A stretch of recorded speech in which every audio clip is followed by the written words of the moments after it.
Good evening, everyone. Thank you for joining us. I'm Major Garrett in for Norah. We leave 2021 with some echoes of 2020, rising COVID cases and scaled-down New Year's Eve celebrations. There's one big difference, though. Vaccines have made a difference and reduced risk.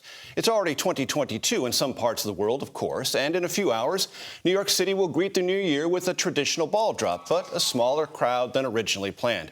We start tonight where we must, with the death of an American TV icon, Betty White. White died today at her home in Los Angeles, days before her 100th birthday. Earlier this week, White tweeted about her upcoming People magazine cover celebrating her centennial, writing, "I'm so lucky to be in such good health and feel so good at this age." Fans have already begun placing flowers on her star on Hollywood's Walk of Fame.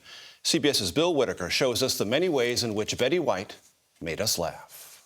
Marianne, it's Betty White. Betty White's career spanned decades, from the 30s until now. I never go away. Betty Marion White was born in 1922 in Oak Park, Illinois. She first appeared on an experimental TV station in Los Angeles in 1939, hosting a live variety show in 1949 and starring in sitcoms in the 1950s. What's so terrible about spiders? Tell him, honey. They go doing.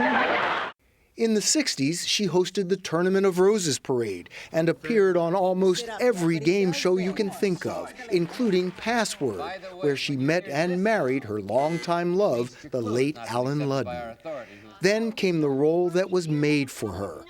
Mary Tyler Moore even said, "We need someone who can play sickeningly sweet like Betty White." White played Sue Ann Nivens, sickeningly sweet on the outside and scheming, conniving, lustful, hilarious on the inside. Did you crash the men's room? Of course not. I went as somebody's guest. She was so good as Sue Ann, with 2 Emmy Awards, that she was offered much the same role in The Golden Girls, the sassy, man-hungry Blanche. But the director changed her to the opposite, the sweet, naive Rose. I got him a golf club. But don't tell him, it's a surprise. But Betty White didn't really become America's senior citizen sweetheart until a candy bar commercial in 2010. You're playing like Betty White out there. That's not what your girlfriend said. Baby! Suddenly, America couldn't get enough of White, a sweet old lady with a naughty, raunchy side. Thanks to hundreds of thousands of fans on Facebook, White became the oldest host on Saturday Night Live at age 88.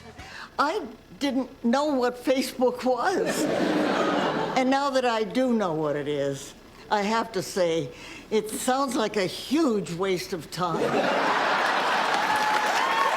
She ended up starring in the sitcom Hot in Cleveland, which once reunited her with her old co-stars. Hello, Globs!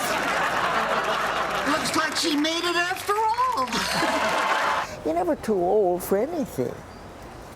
Well, maybe some things, but... Betty White was never old at all. Bill Whitaker, CBS News, Los Angeles. Tonight, President Biden remembered Betty White as a, quote, cultural icon who brought a smile to the lips of generations of Americans. CBS Sunday Morning will take an in-depth look at Betty White's remarkable life and career.